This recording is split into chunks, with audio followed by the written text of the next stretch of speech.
C'est ici le Cercle international pour la promotion de la création, en abrégé CIPCRE, situé sur l'axe Lou Bafoussam-Fumban, où se déroule la deuxième session des ateliers, dont l'objectif global est d'amener les leaders religieux à mettre en place un environnement socio-culturel protecteur des enfants à travers la prise d'initiatives endogènes de lutte contre les discriminations sexistes et les violences sexuelles, de la dénonciation systématique des autres.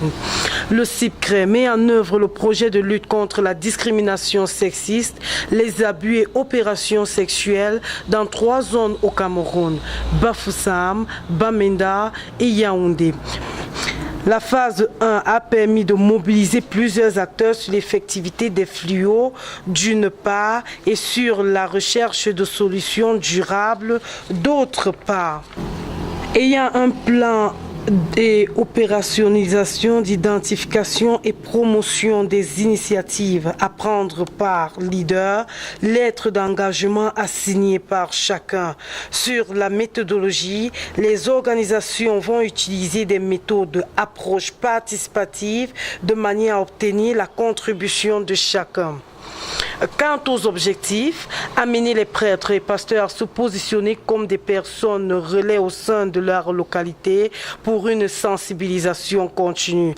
Amener les leaders chrétiens à être des plans autonomes d'information et de sensibilisation dans leur communauté à travers la prise d'initiatives pertinentes, de prévention et de réhabilitation. Et enfin, engager ensemble les leaders chrétiens dans le développement d'une veille citoyenne au sein des communautés pour la protection des droits.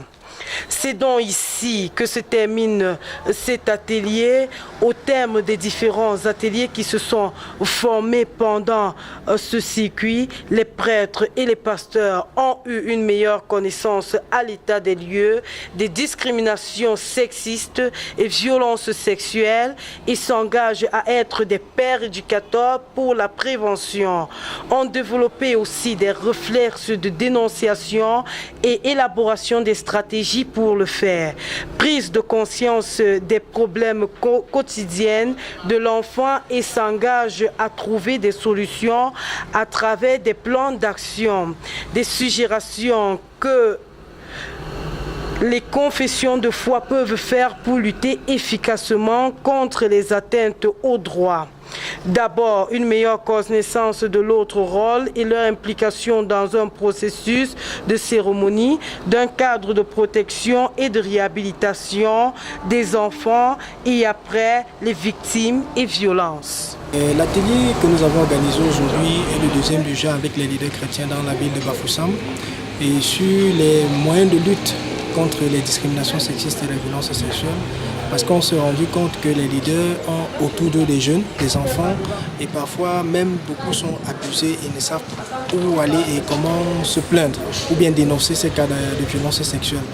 Le CIPCRE a donc pensé qu'il était important de s'appuyer sur ces leaders pour qu'ils soient des sensibilisateurs, pour qu'ils soient des relais au sein de leur communauté, non seulement pour informer, pour éduquer, mais également pour accompagner les victimes de telles atrocités dans notre monde.